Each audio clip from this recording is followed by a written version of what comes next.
A flight attendant looked at a 60-year-old retired teacher, saw her navy cardigan and worn leather bag, and had her escorted out of first class in front of every person in that cabin. Nobody spoke, nobody moved. What she didn't know was who was sitting one row behind. Like and subscribe before this one ends. The last morning Clara Monroe stood at the front of a classroom, her students brought flowers. 23 third graders, mismatched bouquets, gas station roses, dandelions pulled from the schoolyard. She held every single one. She didn't cry. She never cried in front of them. 32 years of practice. Then she walked out of Lincoln Elementary, drove home, hung her teacher's lanyard on the hook by the door, and 2 weeks later she was standing in Dallas Love Field at Gate C7 at 6:45 in the morning. Unhurried, unbothered, upright. That's how Clara Monroe moved through the world. Clara was 60 years old, retired third grade teacher. 32 years, in the same district, the same school, the same room 18 on the second floor.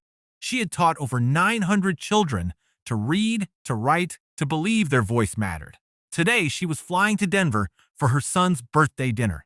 She wore a soft navy cardigan, pressed gray slacks, reading glasses on a silver chain around her neck. Her son Marcus had given her that chain last birthday. She'd never taken it off. Her carry-on was a leather bag, worn at the corners, the stitching soft with age. Her students had pooled their money and given it to her the day she retired. $43 and some change. She had never replaced it. Inside the bag was a small notebook. She had carried one like it for 32 years. In this one, she had written down the name of every student she'd ever taught. 900 names. She found her seat. 2B, first class. She had saved for it herself. $2,200. 3 months of cutting back. Smaller grocery runs. Skipping her Tuesday book club dinners. Her son had told her once, "You've spent your whole life giving, Mama. Let someone take care of you." So she did. She settled in, tucked her bag under the seat in front, folded her hands in her lap. That's when Sandra Holt appeared.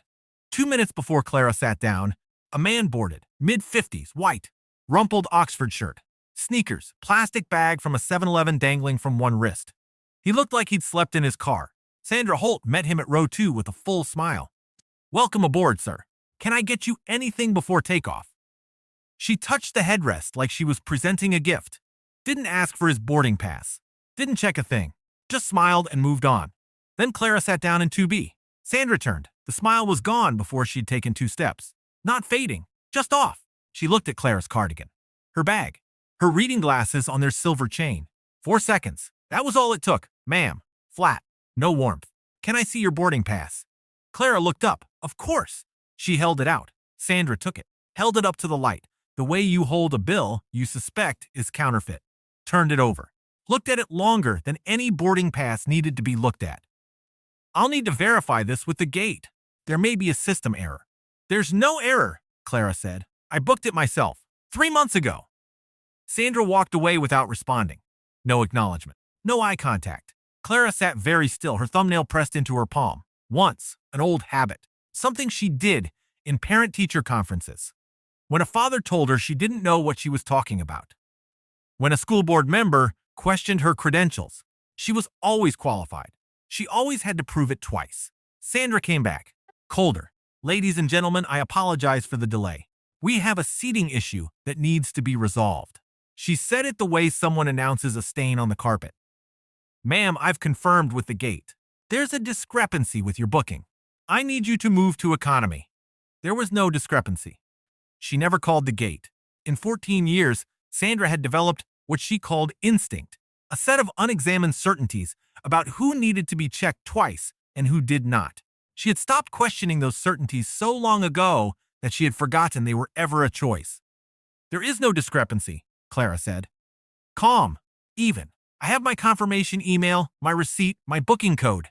I can show you right now." "That won't be necessary." "Then what exactly is the problem?" Sandra smiled, cold at the edges. "The problem, ma'am, is that this seat is reserved for a passenger who actually paid for it." She let her eyes move from Clara's cardigan to her worn leather bag. Slowly.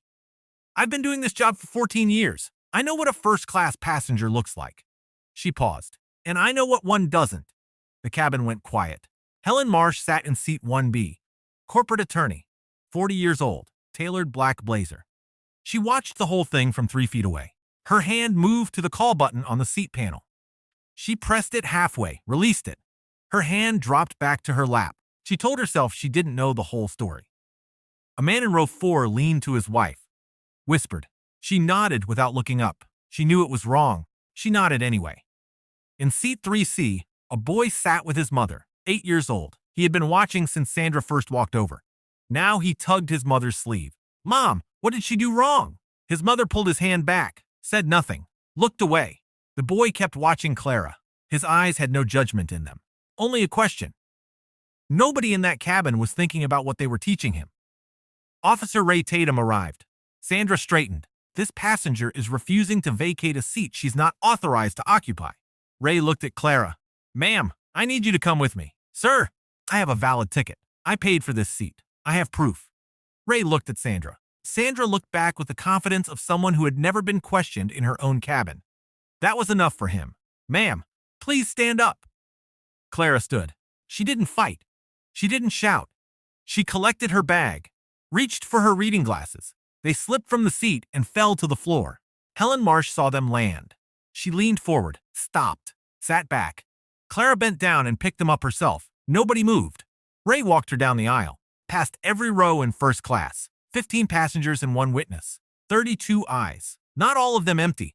All watching a 60-year-old woman carry her own bag to the back of the plane because a flight attendant decided she looked too poor to sit there. Nobody said a word. In seat 3A, a man in a gray hoodie watched every step. He pulled his cap lower, row 36, middle seat. That's where they put her. A teenager on her left, headphones loud enough to hear the bass from 2 inches away. A man against the window already asleep, his elbow pressing into her side. The overhead bin was full. Her leather bag, the one her students gave her, got shoved under the seat in front. She set her reading glasses on the tray table in front of her. She didn't put them back on. She sat down, smoothed her cardigan, folded her hands the same way she always did. She didn't cry. She didn't speak. She just sat there, with the kind of stillness that comes from a lifetime of swallowing things you shouldn't have had to swallow. She thought about Michael Carter, 3rd grade, 1998. Skinny kid. Worn shoes. Got picked on every day. One afternoon, he looked up at her from his desk. "Miss Clara, why do people look at me like that?" She had knelt down beside him. "Because they're looking at the wrong thing, Michael. Your worth isn't in your shoes." 32 years later, she was sitting in a middle seat she hadn't chosen, and the question was still there, just larger. An economy flight attendant passed by. Clara raised her hand, gentle, the way she used to raise it in her classroom. "Excuse me, is there someone I can speak to?" "A supervisor?" The attendant leaned in. "About what, ma'am?" "I was removed from my seat. 2B first class. I believe there's been a mistake." The attendant's face shifted. Uncomfortable. The lead attendant said the situation was handled. It wasn't handled. It was wrong. The attendant glanced toward the front of the plane, then back. "I'll see what I can do." She walked away. She didn't come back. Clara waited. 5 minutes, 10, 15. Nobody came.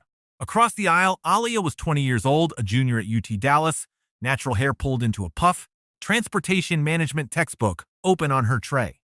She had watched since the moment Clara sat down. She reached into her bag, pulled out a bottle of water, unopened, leaned across the aisle. "Ma'am, would you like some water?" Clara looked at her. Something in her face softened. "Thank you, baby." She took the bottle. Their fingers touched for a second. Aaliyah looked her in the eye. "I saw everything, ma'am. You did nothing wrong." That was it. 8 words. The only time on that entire aircraft that someone looked at Clara Monroe and saw a human being instead of a problem. Jamie Reed was 28 years old, 2 years with Horizon Airways. He had wanted this job since he was 12. Watching planes cross the sky over his family's apartment in El Paso. His mother had pressed his uniform the night before his first flight. "Treat everyone well," she told him. "You never know who they are." He found the phone on the carpet near row 2. It must have slipped from Clara's bag when she bent down to pick up her glasses, skidding under the seat and coming to rest just past the row divider. Cracked screen. Long fracture running corner to corner from the fall. The lock screen still glowed. A photograph. Clara in a black evening gown, standing arm in arm with a man in a navy suit. A gala. Crystal chandeliers behind them. Both of them smiling, the way people smile when they are exactly where they belong. Jamie stared at it. The man's face was familiar, in the way a name is familiar, when you can't remember where you heard it. He turned the phone over, turned it back. He slid it into his apron pocket. He told himself he would return it. But that wasn't what was sitting in his chest. He had opened his mouth 3 times during that removal. 3 times he had seen it happening and felt the wrongness of it move through him like a current. 3 times he had closed his mouth and looked at the floor. Sandra was lead crew. She ran this cabin, and Jamie had learned early that you don't challenge Sandra Holt. Not if you want to keep flying. He looked through the galley curtain toward row 36. Clara sat perfectly still. Hands folded, chin up, straight back. The posture of someone who had spent a lifetime holding herself together in rooms that weren't built for her. Jamie looked down at his apron. His mother's voice came back to him the way it always did when he was doing something she wouldn't be proud of. He didn't move. That was the choice he made. He would carry it off this plane and sit with it for a very long time. Seat 3A, gray hoodie, baseball cap pulled low, arms crossed. Marcus Monroe had not ordered a drink, had not pressed the call button, had not said a single word since boarding. The flight attendants offered him the menu twice. He declined both times. Polite, quiet, forgettable. That was the point. Marcus flew anonymous 4 times a year on his own airline. No company card, no executive booking, no flag in the system. His mother had taught him that if you want to know how people treat each other, don't let them know who you are. None of it had prepared him for this morning. He had watched Sandra hold his mother's boarding pass up to the light. He had watched Helen Marsh press the call button halfway and release it. He had watched the man in row 4 lean to his wife and whisper, and her nod without looking up. He had watched Jamie Reed open his mouth 3 times and close it 3 times. He had watched his mother bend down and pick up her own reading glasses from the floor, while 15 people looked on and said nothing. 3 times he had started to stand. 3 times he had stopped himself, not because he didn't care, but because he knew that if he revealed himself now, Sandra would reverse course only for him, only because of who he was. His mother would be returned to her seat. Sandra would smile.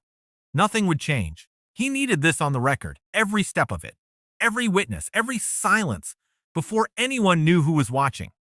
That was the only reason he stayed in his seat. It was the hardest thing he had ever done. He opened his notes app. He typed without looking up. Seat 1B, attorney, witnessed full removal, did not act. Row 4, aisle side, whispered during removal. Seat 2A, male passenger boarded before my mother. No boarding pass check, no verification requested. He was not building a case against those passengers. He was building a map of how a system fails. Not in one person, in everyone at once. Somewhere over New Mexico, he reached into his hoodie pocket. Dialed. 1 ring. Give me the full service record and complaint history for lead flight attendant Sandra Holt. Flight 219, Dallas to Denver. He hung up. The man in row 4 glanced over, looked at the hoodie, looked away. He didn't think about it again. Nobody on that plane did. That was the second mistake Sandra Holt made. The first was not checking the system. The second was not noticing who was sitting 1 row behind. Flight 218 touched down at Denver International at 10:05. Smooth landing. Nobody clapped. The seatbelt sign dinged off. First class unbuckled first.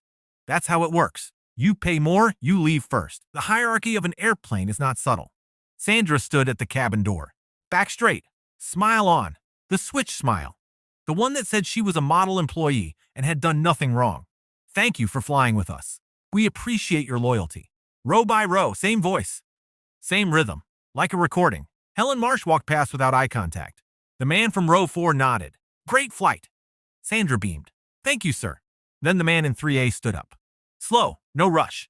He reached into the overhead bin, pulled out a plain black backpack, slung it over one shoulder. He took off his cap. He was tall, mid-30s, clean-shaven. The kind of face that is easy to overlook under a baseball cap and impossible to ignore when it isn't. He walked to the door. Sandra lifted her smile. Thank you for flying with. He stopped. Right in front of her. Didn't step off. Didn't move aside. Sandra's smile faltered. Sir, is there a problem? Yes. Low. Even.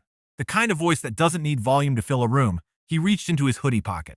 Pulled out a small leather case. Flipped it open. A Horizon Airways Executive Credentials badge. The photo matched his face. The name read Marcus Monroe, Chief Executive Officer. Sandra's eyes dropped to the badge, then to his face, then back to the badge. Her mouth opened. Nothing came out. The color left her face, like someone had pulled a plug. The woman you removed from seat 2B. He paused. Let it land. The one you called a discrepancy. The one you had escorted through this cabin in front of every person on this plane. That's my mother. Two passengers still gathering bags froze mid-reach. Jamie Reed went completely still in the galley doorway. His hand moved to his apron pocket where Clara's phone sat. Sandra's lips moved. Mr. Monroe, there was a discrepancy with the booking. I followed standard. There was no discrepancy. His voice didn't waver. Her booking was confirmed 3 months ago. Paid in full, seat 2B. You never called the gate. You never checked the system. You looked at a 60-year-old black woman and decided she didn't belong. He took one step closer, not aggressive, just close enough that Sandra had nowhere to look except his eyes. That was your entire investigation. He turned to Ray Tatum. Officer, did you verify her boarding pass before you removed her? Ray straightened. The lead attendant informed me. I didn't ask what she told you. I asked what you did. Silence. Did you check the system? No, sir. Did you ask to see her confirmation email? No, sir. Did you ask for anything at all? Ray swallowed. No, sir. I relied on the crew's assessment. Marcus nodded. Slow. He pulled out his phone, dialed, put it on speaker, held it up. 2 rings. Marcus? A woman's voice. Brisk, professional. Claudia. I need an immediate suspension and full service review of the crew on Flight 218, Dallas to Denver. Start with the lead flight attendant. What happened? I personally witnessed a passenger removal based on racial profiling. Valid confirmed first-class ticket. No system check performed. No gate verification. Public removal with security escort. I documented everything after the removal, the seat, the timestamp, the crew log entries. I did not film during the incident. I made a choice not to intervene in the moment. That choice is something I will account for separately. A pause. Understood. Effective immediately. He hung up. The cabin was so quiet you could hear the jetway humming. Sandra hadn't moved. She stood at the door where 30 seconds ago she had been thanking passengers for their loyalty. And she looked like someone watching her own career walk off a cliff. Marcus didn't go straight off the plane. He turned around. Walked back through first class, past the empty 2B with its fresh pillow and clean blanket. Sandra had remade it after Clara was removed. Smoothed the headrest like she was erasing something. Past the galley. Through the curtain. Into economy. Row by row. He didn't walk fast. He moved the way his mother always moved. Unhurried. Deliberate. Row 36. Clara sat in the middle seat. Hands folded. Chin up. She was looking at her lap when a shadow fell across her. She looked up, and there was her son. Marcus knelt beside her seat, right there in the aisle. The CEO of Horizon Airways on one knee in a gray hoodie in row 36 of his own airline. Come on, Mama, he said. Let's go home. Clara's eyes filled. Not sadness, not anger, relief. The kind that only comes when someone finally shows up. She took his hand. He helped her stand. He pulled her bag from under the seat. He picked up her reading glasses from the tray table and hung them gently back on the silver chain around her neck. They walked up the aisle together. At row 20, Aliyah stood up. No announcement, no gesture. She just stood. The woman behind her watched for a moment. Then stood too, then a man across the aisle. Not everyone, but enough. Nobody clapped. Standing was enough. At row 3, Clara stopped 1 second. The boy looked up at her, 8 years old. The same boy who had asked his mother what she did wrong. Clara looked back at him. She smiled. The same smile she had given 900 children on the first day of school. The one that said, "You are safe here. You are seen. You matter." The boy smiled back. It was the only time Clara Monroe smiled on that entire flight. They stepped onto the jetway. Clara's hand gripped Marcus's arm the way she used to hold his hand when he was 5 and crossing the street. Marcus paused. He turned back once. Through the cabin door, he could see Aliyah still standing in the aisle. He hadn't spoken to her yet. He would find Aliyah before she left the terminal. He would tell her then, "You gave my mother water. You told her she did nothing wrong. I want you to know I saw that." Behind them, the cabin sat in total silence. Nobody clapped this time either, but for a very different reason. Within 6 hours, Horizon's legal team had begun reviewing the crew logs, boarding records, and gate system data from Flight 218. Within 72 hours, they had completed that review, cross-referenced Sandra Holt's full-service history, and initiated formal HR proceedings. 2 weeks later, after the mandatory review period required under crew union guidelines, three things happened. Sandra Holt was formally suspended, badge deactivated, flight privileges revoked pending full investigation. Officer Ray Tatum was placed on administrative review, not for following instructions, but for failing to do the one job he was trained to do: verify before you act. Jamie Reed walked into his supervisor's office the morning after the flight, sat down, said 5 words: "I need to be reassigned." He didn't elaborate. He didn't need to. Before he had left the plane the day before, he had walked back through economy to return Clara's phone. She had already gone. He left it with the gate agent instead, explained whose it was, and made sure it reached her. The investigation moved fast. What it found made everything worse. Sandra Holt had 4 prior complaints. 4. All from passengers of color. All filed through Horizon's internal feedback system. All marked resolved. Never escalated. Never acted on. The first was a black businessman in first class, asked to show ID twice, moved to a different seat for a booking that was never actually under review. The second was a Latina mother whose child's ticket Sandra questioned. The gate confirmed the ticket was valid. Sandra never apologized. The third was a 68-year-old black pastor flying to his granddaughter's baptism. Sandra suggested he might be more comfortable in economy. He moved without protest, filed a complaint when he landed. Nothing happened. The fourth was a young black woman in her 20s, asked 3 times to produce documentation no other passenger was asked for. All 4 complaints had been logged by the same supervisor. That supervisor resigned before the week was out. Marcus held the all-hands meeting on a Tuesday. 350 employees. No slides, no notes. He stood at the front of the room in a Navy suit and told them about a woman who made $38,000 a year at her peak and saved $2,200 over 3 months by cutting her grocery bill and skipping Tuesday book club dinners. He told them she had spent 32 years telling 900 children that their worth was not in what they wore or what they carried.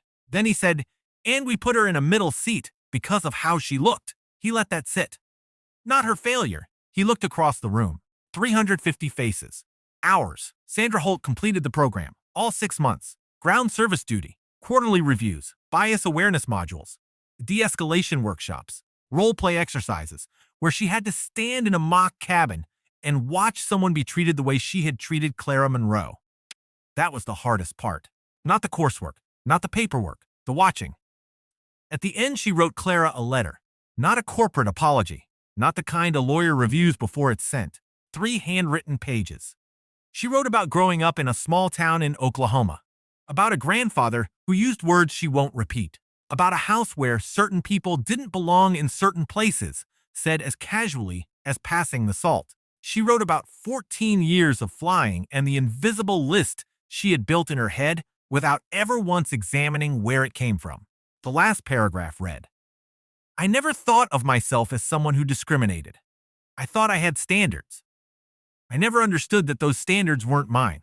They were handed to me, and I carried them like they were wisdom." Clara read the letter in her living room in Dallas. Read it twice. Set it on the table next to her reading glasses. 3 weeks later, she sent a short reply. 6 sentences. The last one read, "I have spent my life teaching. If you learn something, that is enough." Jamie Reed now co-facilitates every Clara Protocol training session. He opens every class the same way. Same words. Same pause before he says them. "I was there. I knew it was wrong. I said nothing. Don't be me." He has never missed a session. Aliyah received a full industry scholarship to complete her transportation management degree 6 months after the flight, with a guaranteed internship at Horizon upon graduation. The letter from Marcus said only, "The first person on that aircraft who treated my mother like a human being deserves to work somewhere that tries to be worthy of that." Within 18 months, the Clara Protocol had trained 800 Horizon employees across 15 crew bases. In the first full year of implementation, complaints from passengers of color dropped 38%. 3 other carriers have since requested access to the curriculum. The poster from Room 18 at Lincoln Elementary was reproduced and framed and now hangs in every Horizon crew lounge in the country. Yellow paper, navy marker, Clara Monroe's own handwriting. Every person in this room matters, no exceptions. At the first training session, Clara didn't stand at a podium. She pulled a chair to the center of the room, sat down the way she used to sit at her desk for 32 years. Straight back, hands folded, chin up. She looked at 200 Horizon crew members in their uniforms and she asked quietly, "What do you teach a child when you look at someone and decide they don't belong here?" Nobody answered. "You teach them the world works that way," she said. "And then they grow up and put on a uniform and do the same thing." She looked around the room. "I taught for 32 years. The one thing I never once said to a child was you don't belong here." A pause. "I'm not planning to start now, and I don't want you to either. Seat 2B. That's where it started. One woman, one ticket, one flight attendant who looked at a navy cardigan and a worn leather bag and decided in 4 seconds that she knew everything she needed to know. She was wrong. Clara Monroe was never nobody. She was a teacher, a mother, a woman who had spent 32 years telling children they mattered. Belonging was never Sandra's to decide. It never was. If this story stayed with you, hit like and subscribe. Drop a comment telling me which moment hit hardest and where in the world you are watching from. Clara Monroe spent 32 years caring children for work. You belong here too. She says it to the boy with one shoe. She says it to the quiet girl in the picture. She said it 900 times to 900 different faces. And she means it every single time. Then one morning, a flight attendant looked at her carrying and her was disappeared and decided in for a second that she didn't belong in first class. Nobody spoke, nobody moved.